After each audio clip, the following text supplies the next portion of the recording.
Kyrie Jesu Domine, dona eis requiem.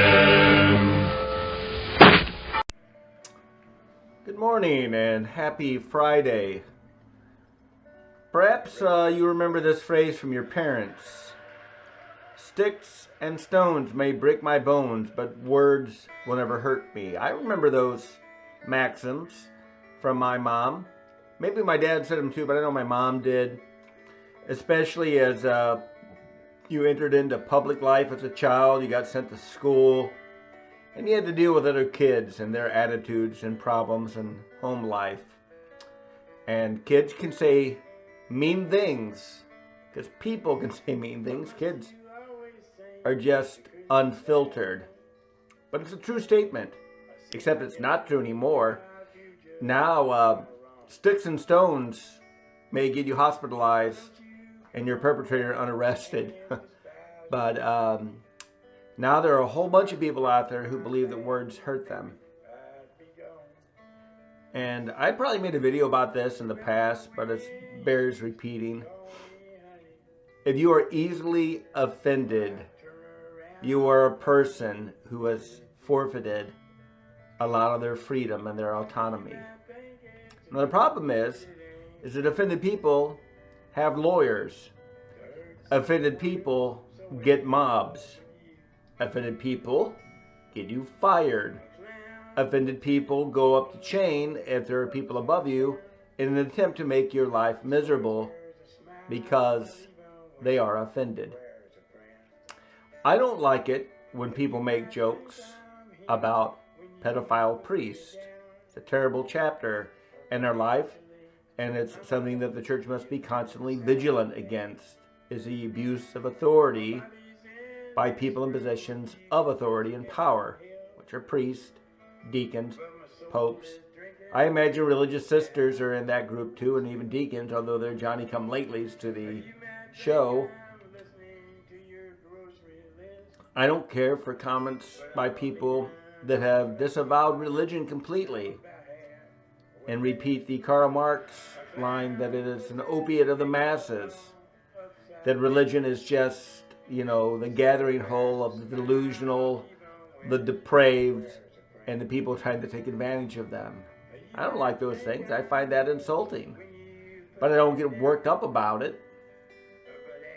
I don't like it if people attack my nationality. Mom's side of the family is Irish. Dad's side is probably English and Scotch. According to 23andMe, I'm a 82% mix of the British Isles. And then the other 18% is pretty much Northern European with like less than 1% Native American that must have crept into the gene pool somewhere along the line on my dad's side of the family. So I don't appreciate comments like that, but I can live with them. In fact, I can walk away from them. But it used to be, I would say, you don't have a right to not be offended. And I still believe that. You don't have a right not to be offended. If you get offended, tough rocks. Get over it, as all of us have to. Not anymore. If you get offended, go find your mob and get that person fired. Firebomb their social media page, because probably people have a social media page, especially Gen Xers and Boomers. The younger people move away. Anywhere that we predominate, they move away from. It's no longer cool. Facebook was cool 20 years ago for all you Facebook users out there. It ain't cool anymore.